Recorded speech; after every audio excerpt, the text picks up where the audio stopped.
Hello everyone, good evening. Welcome back to my MK Bangla blog channel. কেমন আছো তোমরা? আশা করছি খুব ভালো আছো। আমিও খুব ভালো আছি। আবারও চলে এসেছি তোমাদের কাছে নতুন একটি ব্লগ নিয়ে। ব্লগটা স্কিপ না করে শেষ পর্যন্ত দেখতে থাকো। আশা করছি তোমাদের ভালো লাগে। তো এই ব্লগটা হচ্ছে দুর্গাপূজার ব্লগ। অনেক দিন পর এই ব্লগটা আমি পোস্ট করছি। তার পেছনে একটাই কারণ, সেটা হলো এডিট করতে আমি এতদিন পারিনি, তাই লেট করে ভিডিওটা একটু পোস্ট করছি। তো প্লিজ একটুখানি তোমরা আমাকে সাপোর্ট করো।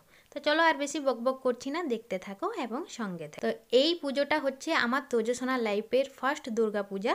ওকে নিয়েই আমরা সবাই মিলে এসেছি বেড়াতে। আর তোমাদেরকে তো বলাই হয়নি যে আমরা কোথায় এসেছি ঠাকুর দেখতে। আমরা এসেছি পারবেলিয়াতে। এটা কিন্তু আমাদের বাড়ির থেকে অনেকটাই দূরত্ব। আর এখানে কে কে এসেছি দেখো, ভাই আছে, ভাইয়ের বউ আছে, ছোট বৌদি আছে, দিয়া আছে, পাপু আছে, মা আছে, বাবা আছে, আমি আছি, আর আমার তোজসোনা আছে। তো এতজন আমরা একসাথে এসেছি ঠাকুর দেখতে। আর এই জায়গাটায় কিন্তু আমার ফার্স্ট টাইম আসা, আমারও ফার্স্ট টাইম, আমার তোজসোনারও ফার্স্ট টাইম। আর প্যান্ডেলটা কিন্তু খুব সুন্দর ছিল। সামনেটাই দেখো একটা বিশাল ঘোড়া করা হয়েছে। আর এই ঘোড়াটাও ছিল কিন্তু বাঁশের পাত্তি দিয়ে করা। তার উপরে দেখো কুলো দিয়ে ডিজাইন করেছে, কুলোর ওপরে স্বস্তিকা চিহ্ন রয়েছে। আর প্যান্ডেলটা দেখো কতটা বড়। পুরো প্যান্ডেলটাই কিন্তু বাঁশের পাত্তি দিয়ে সামনেটা করা হয়েছে। আর তার ওপরে দেখো রাক্ষস করা হয়েছে, নিচে ঘোড়া রয়েছে, কুলো দিয়ে স্বস্তিকা চিহ্ন করা হয়েছে। পুরো থিমটা কিন্তু খুব সুন্দর ছিল। বাইরেটাও যতটা সুন্দর ছিল, ভেতরটাও ততটাই সুন্দর ছিল। আর ভেতরের সব থেকে আরও যেটা ভালো লেগেছে আমাকে, মা দুর্গাকে খুব সুন্দর লাগছিল। যে থিমটা রেখেছিল সাদার ওপরে, সেইটাতে মারাত্মক লাগছিল মা দুর্গাকে। তো তোমরাকেও সেটা আমি দেখানোর চেষ্টা করব সামনের থেকে। আর এই যে দেখতে পাচ্ছ আমার তোজসোনাকে, তোজসোনা কিন্তু সবার আগে ঠাকুর দেখে নিয়েছে ওর দাদু ভাইয়ের সাথে। আমরা যখন ঢুকছি ওরা কিন্তু ঠাকুর দেখে বেরোচ্ছে। আসলে আমরা ওখানে কিছু ফটো তুলছিলাম, সেই মুহূর্তে বাবা আর তোজো এসে ঠাকুরটা দেখে নিয়েছে। আর আস্তে আস্তে ভিড় বাড়ছে, কারণ সন্ধে হচ্ছে। আমরা তো বাড়ির থেকে বেরিয়েছিলাম দুপুরবেলা, কিন্তু পৌঁছাতে পৌঁছাতে প্রায় বিকেল হয়ে গেছিলো। আর যত বিকেল হবে ভিড় তো বাড়বেই, তবুও এই প্যান্ডেলটায় অতটাও ভিড় ছিল না। আর এখানে দেখো প্যান্ডেলের যে চারপাশটা কি সুন্দর লাগছিল লাইটগুলোর জন্য। আর এই যে সামনের থেকে তোমাদেরকে আমি দেখাতে পেরেছি মায়ের এই লুকটা কত সুন্দর লাগছিল, দেখো এই সাদা গয়নাটায়। এখন দেখো আমরা চলে এসেছি আরও একটা প্যান্ডেলে। তো আগের যে প্যান্ডেলটা তোমাদেরকে দেখালাম, সেই প্যান্ডেল থেকে এই প্যান্ডেলটা কিন্তু অনেকটাই দূরত্বের মধ্যে রয়েছে। আমরা প্রত্যেকটা জায়গার একটা করেই প্যান্ডেল দেখছি, যে প্যান্ডেলগুলো খুব নামকরা সেইগুলোই দেখছি। আর এই প্যান্ডেলটা যেটা রয়েছে এটাও কিন্তু বেশ ভালো করেছে। আর সামনেই দেখো কত মেলা বসেছে। আগের প্যান্ডেলের থেকে এখানে কিন্তু ভিড়টা আরও বেশি। এখানে মেলাটাও রয়েছে, ওই কারণেও ভিড়। আর সন্ধেটাও একটু হয়ে এসেছিলো, ওই কারণেও ভিড়টা বাড়ছিল। আর এই যে এটা হচ্ছে প্যান্ডেলটা, দেখো কি সুন্দর, পুরো রাজবাড়ির মতো দেখতে লাগছে। আমার তো বেশ ভালো লেগেছিলো। আর এখানে দেখো অনেকটাই ভিড়ভাট্টা রয়েছে। আর তোজসোনার ঘুম পেয়ে গেছিলো, তাই একটু কান্নাকাটি আস্তে আস্তে শুরু করছিল। তাই আমরা আরও তাড়াতাড়ি চেষ্টা করছিলাম প্যান্ডেলগুলো সব দেখে ওঠার, কিন্তু যা বলে কথা, এতটাও তো তাড়াতাড়ি হয় না, কারণ সবাই ঘুরে দেখতে দেখতে একটু তো সময় লেগেই যাচ্ছে। তো চলো, এটা হচ্ছে এন্ট্রি, দেখা যাক প্যান্ডেলের ভেতরটা কীরকম। তো দেখো এখানে প্রচণ্ড ভিড় ছিল। আর আমরা অনেকক্ষণ ধরে এখানে ঢোকার চেষ্টা করছি, কিন্তু কোনো মতেই ঢুকতে পারছি না, কারণ সামনে সবাই ফোন নিয়ে দাঁড়িয়ে আছে ফটো তোলার জন্যে। আর ফটো তো তুলবে, তাই না? আমিও সেই একই কাজ করছিলাম। তো যাই হোক, দেখো অনেক কষ্টে একটু একটু করে এগোনোর চেষ্টা করছি। আর তোজো কিন্তু আমার কাছে ছিল না, তোজো বেশিরভাগটাই ছিল বাবার কাছে। আর বাবা ওকে সবার প্রথমেই কিন্তু ঠাকুর দেখিয়ে বেরিয়ে আসছিল, কারণ যত ভিড়ের মধ্যে ও থাকছিল ও তত বেশি বিরক্ত হচ্ছিল। আর এখানে দেখো প্রতিমাটা কি সুন্দর লাগছিল, এখানে পুরো সোনালির মধ্যে থিমটা রেখেছিল, দারুণ লাগছিল মাকে দেখতে।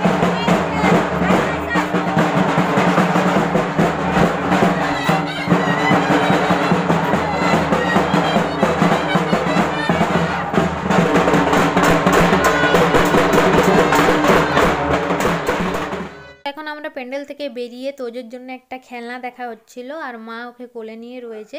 কিন্তু তোজো দেখো বিরক্ত হয়ে যাচ্ছে, ওর মুখ দেখেই বুঝতে পারছো, কারণ ওর ভিড়ভাট্টা একদমই পছন্দ না। তার ওপরে ওর পেয়েছিল ঘুম, তো ঘুমানোর তো আর জায়গা নেই, তাই ওকে কোলেই রেখেছি।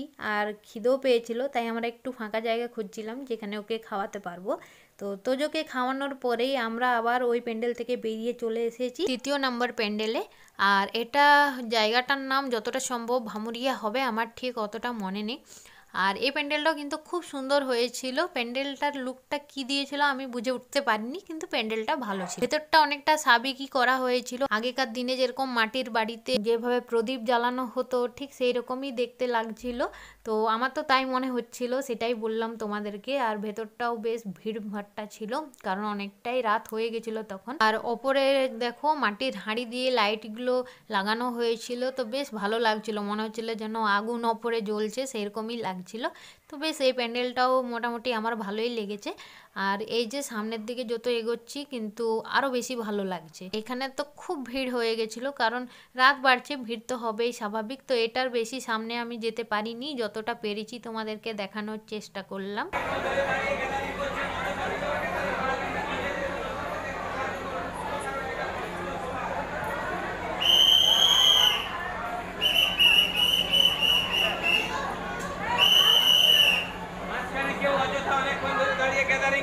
প্যান্ডেল থেকে বেরিয়ে চোখে পড়লো যে এখানে অনুষ্ঠান চলছে। তো আমরা কিছুক্ষণ এখানে অনুষ্ঠান দেখলাম, কিন্তু পুরোটা দেখতে পারিনি, কারণ তোজোর প্রচণ্ড ঘুম পেয়ে গেছিলো বলেও আর থাকতে কোনো মতেই চাইছিল না, প্রচণ্ড কান্নাকাটি শুরু করেছিল। তাই আমরা আর এখানে দেরি না করেই বেরিয়ে পড়লাম বাড়ির উদ্দেশ্যে।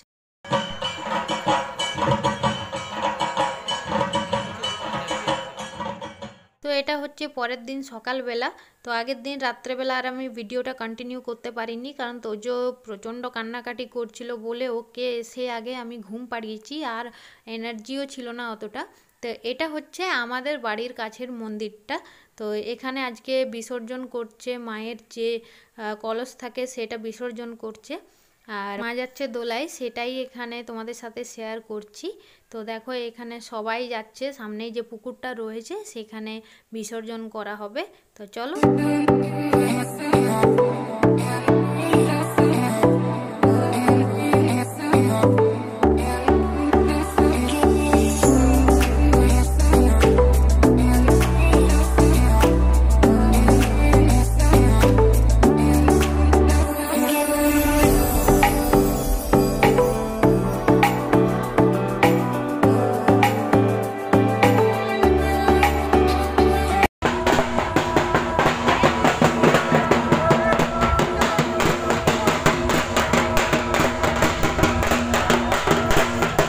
আমরা এসেছিলাম সবাই সিঁদুর খেলতে, সেই মুহূর্তটা তোমাদের সাথে তুলে ধরা হয়নি, কারণ ফোনটা আমার কাছে ছিল না।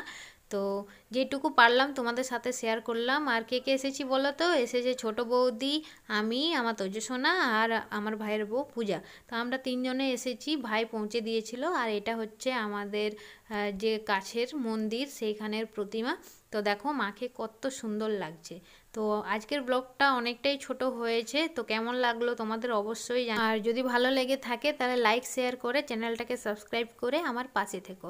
আগামীকাল দেখা হচ্ছে নতুন কোনো ব্লগের সাথে। সবাই সুস্থ থেকো, ভালো থেকো। আজকের মতো এখানেই টাটা, বাই বাই।